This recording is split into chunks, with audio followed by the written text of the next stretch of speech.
태양계를 둘러싼 거짓말들이 여러분의 머릿속에 얼마나 깊이 박혀 있는지 아십니까? 학교에서 배운 그 그림들, 다큐멘터리에서 본 장면들, 심지어 과학 교과서에 실린 내용까지도 말이죠. 지금 이 순간에도 수백만 명이 태양계에 대해 완전히 잘못된 정보를 사실로 믿고 있는데 정작 본인은 그 사실조차 모르고 있습니다. 더 충격적인 건 이런 거짓말들이 너무나 그럴싸하게 포장되어 있어서 의심조차 하기 어렵다는 거죠.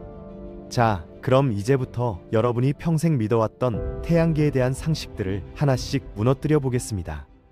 우주 공간에 물을 쏟으면 어떻게 될까요? 이 질문 하나로 전 세계 우주 애호가들이 두 진영으로 나뉘어 싸우고 있거든요. 당연히 즉시 얼어붙겠지 라고 확신하는 사람들과 아니야, 진공 상태에서는 끓어오를 거야 라고 주장하는 사람들로 나뉘어서 말이죠. 둘 다 자신만만하게 과학 지식을 들먹이며 상대방을 비웃는데 재미있는 건 양쪽 다 틀렸으면서도 동시에 맞다는 겁니다.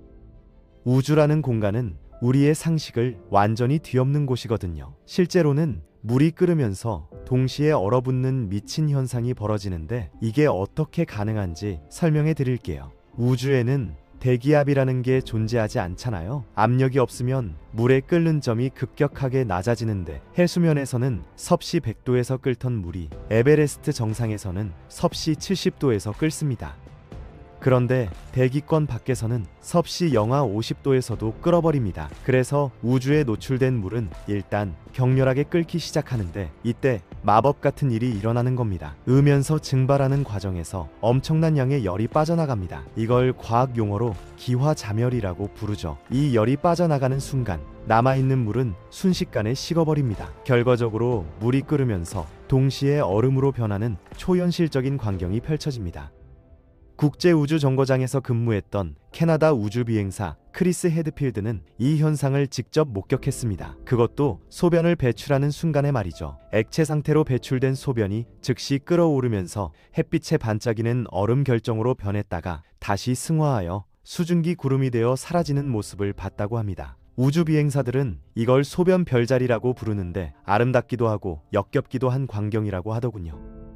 태양이 태양계 한가운데 딱 자리 잡고 앉아서 행성들이 그 주위를 빙빙 도는 모습, 초등학교 때부터 봐왔던 익숙한 그림 아니겠습니까? 너무나 당연해 보이고 의심할 여지조차 없어 보이는데 이게 완전히 틀린 그림이라는 사실을 아는 사람은 거의 없습니다. 태양은 전혀 가만히 있지 않거든요. 마치 술 취한 사람처럼 비틀거리고 흔들리면서 춤을 추고 있는데 그 이유는 바로 질량 중심 때문입니다.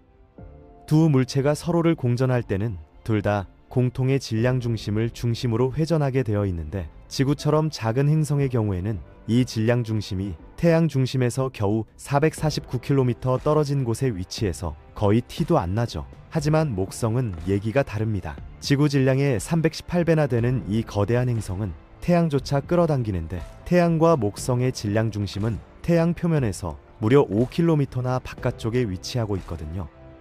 토성, 천왕성, 해왕성까지 모두 고려하면 태양계의 질량 중심은 태양 표면에서 70만 킬로미터 밖까지 뻗어나갈 수 있습니다. 이게 무슨 의미냐면 태양이 보이지 않는 점을 중심으로 복잡한 춤을 추고 있다는 뜻이죠. 태양계 밖에서 관찰하면 태양이 마치 보이지 않는 고무줄에 매달려 흔들리면서 지글재글로 움직이는 걸 볼 수 있을 겁니다. 천문학자들은 실제로 이 원리를 이용해서 다른 별 주위를 도는 외계 행성들을 찾아내고 있는데 별이 흔들린다면 그 주변에 거대한 힘이 있다는 증거가 되는 거죠. 우주는 극도로 춥다는 말 정말 지겹도록 많이 들어보셨을 겁니다. 영화에서는 우주 비행사들이 순식간에 얼어붙고 우주선들이 추위와 사투를 벌이는 장면이 단골 메뉴처럼 나오잖아요. 하지만 이건 반쪽짜리 진실에 불과한데 진짜 현실은 훨씬 더 기묘하고 우리 상식과는 정반대입니다. 가장 근본적인 문제부터 짚고 넘어가야 하는데 우주에는 우리가 이해하는 방식의 온도라는 개념 자체가 존재하지 않습니다. 온도라는 건 분자들이 얼마나 빠르게 움직이고 서로 부딪히는지를 나타내는 척도인데 거의 완벽한 진공 상태인 우주에는 분자 자체가 없거든요. 마치 침묵의 색깔이 뭐냐고 묻는 것처럼 말도 안 되는 질문인 거죠. 우주 그림자 속에 온도계를 놓으면 영하 270도를 가리키겠지만 그건 우주가 차갑기 때문이 아니라 온도계가 열을 방출하면서 아무런 열도 받지 못하기 때문입니다. 같은 온도계를 햇빛 아래 놓으면 섭씨 120도 이상으로 치솟아 오르죠. 국제우주정거장은 그림자 속에서 영하 157도와 햇빛 아래에서 영상 121도를 오가는데 무려 280도나 차이가 나는 겁니다. 그런데 정말 웃긴 건 우주 비행사들에게 가장 큰 문제가 추위가 아니라 열이라는 사실이에요. 인체는 쉬고 있을 때도 100와트의 열을 계속 발생시키는데 지구에서는 공기가 열을 빼앗아가고 땀을 흘리면서 식힐 수 있지만 우주에서는 그게 안 됩니다.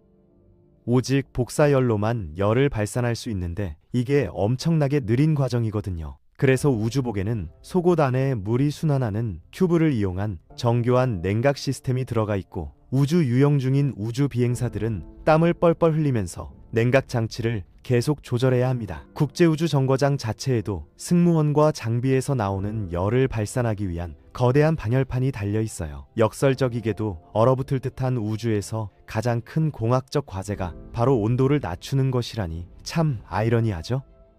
다이아몬드가 우주에서 가장 단단한 물질이라고요? 모스 경도계에서 완벽한 10점을 받은 경도의 제왕이라고요? 약혼반지 광고에서 영원한 사랑만큼 단단하게 라고 외쳐대는 그 다이아몬드 말이죠. 하지만 우주는 우리의 이런 집착을 비웃고 있습니다. 일단 지구에서도 다이아몬드는 이미 왕좌를 잃었거든요. 2009년에 만들어진 론스달라이트라는 육각형 다이아몬드는 다이아몬드보다 58%나 더 단단하고 입방정 지라붕소는 다이아몬드만큼 단단하면서도 다이아몬드가 타버리는 온도에서도 멀쩡합니다.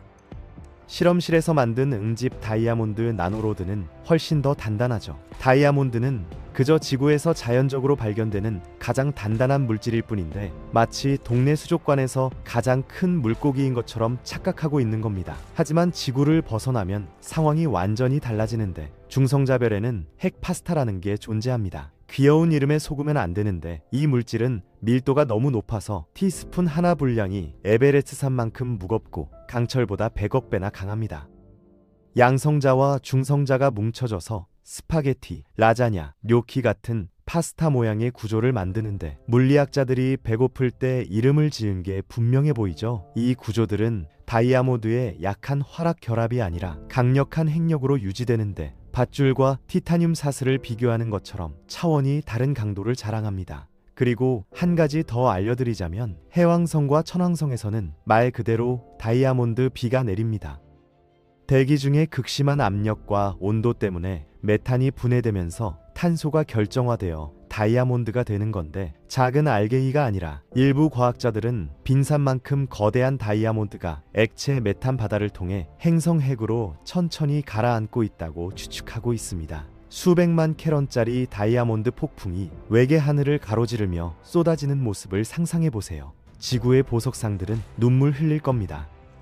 태양은 작은 별이다 라는 말, 천문학계에서 가장 많이 반복되는 거짓말입니다. 다큐멘터리에서 엄숙하게 말하고 교수들은 우주의 겸손함을 가르치려고 반복하며 칼 세이건조차 우리를 덜 특별하게 느끼도록 이 말을 했죠. 별의 겸손함을 보여주는 완벽한 이야기인데 안타깝게도 이건 엄청난 통계적 왜곡입니다. 충격받을 준비 되셨습니까? 태양은 은하수 전체 별의 약 90%보다 크고 무겁고 밝습니다.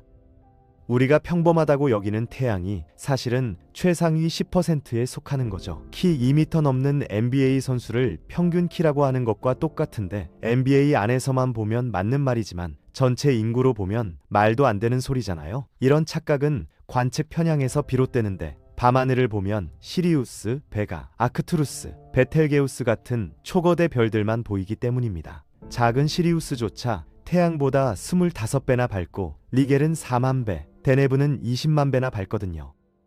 이들은 하늘의 유명 인사들이고 수백 광년 떨어진 곳에서도 보이는 이유가 바로 그 엄청난 밝기 때문이죠. 마치 농구 선수들만 보고 평균 키를 판단하는 것처럼 말입니다. 실제로는 전체 별의 75%가 적색 외성인데 이 작고 보잘것없는 별들은 우리에게 가장 가까운 프록시마, 센타우리조차 맨눈으로 볼 수 없을 정도로 어둡습니다.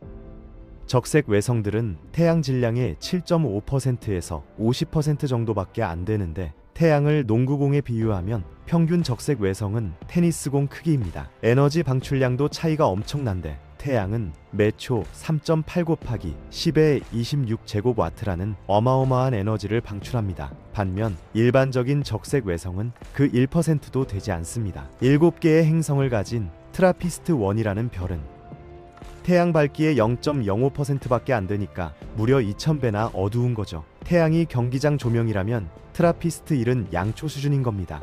하지만 적색 외성의 진짜 굴욕은 수명에 있는데 이 작은 별들은 수조년 동안 빛을 낼 수 있습니다. 우주 나이가 고작 138억 년밖에 안 됐으니까 적색 외성 하나가 자연사하기에는 턱없이 짧은 시간이죠. 태양은 100억 년밖에 못 사는데 이게 바로 크고 밝게 사는 대가입니다. 연료를 더 빨리 태우니까요. 태양에 가장 가까운 수성은 당연히 지옥 같은 곳이겠죠? 지구에서 보는 것보다 태양이 3배나 크게 보이는 곳이니까 행성 전체가 뜨거운 암석 덩어리일 거라고 생각하는 게 당연합니다. 하지만 놀랍게도 수성에는 태양계 안쪽에서 가장 추운 장소들이 존재하는데 영구적으로 그림자가 드리워진 극지방 분화구에서는 온도가 영하 173도까지 떨어집니다. 이 영원한 어둠의 구덩이 안에는 수십억 톤의 얼음이 평화롭게 존재하고 있는데 불과 몇 킬로미터 떨어진 표면은 섭씨 430도나 되는 뜨거운 지옥이죠. 어떻게 이런 일이 가능하냐고요? 바로 대기가 없기 때문인데 대기가 없으면 열을 분산시킬 방법이 전혀 없습니다. 섭씨 200도 오븐에 손을 넣는 것과 섭씨 200도 프라이팬에 손을 대는 것의 차이처럼 말이죠. 공기는 열을 잘 전달하지 못하지만 직접 접촉은 완벽하게 열을 전달하는데 수성에는 공기조차 없으니까 열이 전혀 이동하지 못하는 겁니다. 그 결과는 정말 초현실적인데 극지방 분화구 가장자리에 서 있는 모습을 상상해 보세요. 발밑은 섭씨 100도의 바위지만 분화구 그림자 속으로 팔을 뻗으면 불과 몇 미터 만에 온도가 섭씨 270도나 뚝 떨어지는 겁니다. 햇빛 비치는 쪽에 물을 뿌리면 순식간에 증발하지만 분화구 안에 뿌리면 영원히 얼어붙죠. 수성은 태양계에서 가장 극심한 온도 변화를 기록하는데 낮에는 섭씨 430도까지 올라갔다가 밤에는 영하 180도까지 떨어집니다. 단 한 장소에서 말이죠. 수성의 하루가 지구 시간으로 88일이나 되니까 각 지역이 최고 온도까지 올라갔다가 절대 0도 근처까지 식을 시간을 충분히 갖는 겁니다. 가장 놀라운 점은 이 얼음 태적물들이 아마 수십억 년 동안 그 자리에 있었을 거라는 건데 바로 몇 미터 떨어진 곳에서 태양이 암석을 피자 오븐처럼 구워내는 동안 영원한 그림자 속에서 보호받았던 거죠. 냉동실 문과 오븐 문을 영원히 나란히 열어놓은 것과 같은 상황입니다. 우주의 추위라는 표현은 마치 우주의 상수처럼 늘 반복되는데 영하 270도라는 절대 0도에 가까운 온도가 대기권 밖 어디에서나 똑같다고 생각하는 사람들이 많습니다. 우주는 차갑다. 그게 전부라고 말이죠. 하지만 잠깐만요. 우주가 텅 비어 있다면 도대체 무엇이 온도를 가질 수 있을까요? 진공은 뜨겁지도 차갑지도 않은데 온도는 물질의 속성이니까요. 여기서 골치 아픈 문제가 시작되는데 우리가 우주 온도라고 말할 때는 사실 복사 평형 온도를 의미합니다. 물체가 그곳에 있을 때 도달하는 온도를 말하는 건데 이 온도는 위치에 따라 엄청나게 달라지거든요. 지구 근처 우주에서 우주복을 입은 우주 비행사의 경우 태양을 마주하는 쪽은 섭씨 120도까지 올라가는 반면 그늘진 쪽은 영하 150도까지 떨어지는데 그래서 우주복에 복잡한 냉각과 가열 시스템이 필요한 겁니다. 수성 근처라면 햇볕 드는 쪽 온도가 섭씨 200도까지 치솟고 해왕성 근처라면 햇볕 드는 쪽조차 영하 200도까지 내려가겠죠. 온도는 흡수되는 복사 에너지와 방출되는 복사 에너지 사이의 균형으로 결정되는데 진공 상태에서는 전도나 대류가 없고 오직 복사만 일어나니까 완벽한 보온병과 같은 환경인 겁니다. 제임스 웹 우주망원경이 영하 230도를 유지해야 하는 이유도 우주가 춥기 때문이 아니라 거대한 차폐막이 태양과 지구와 달에서 오는 열을 차단해서 망원경이 열을 방출하도록 만들기 때문이죠. 차폐막을 제거하면 몇 분 안에 실온까지 따뜻해질 겁니다. 오늘 무너뜨린 건 태양계에 대한 거짓말 몇 가지에 불과합니다. 블랙홀, 암흑물질, 빅뱅, 양자역학, 우주에 대한 오해는 끝도 없이 많으니까요. 다음번엔 더 충격적인 진실들을 가져오겠습니다. 여러분이 우주라고 생각하는 그 모든 것이 사실은 완전히 다른 모습일 수 있다는 걸 말이죠.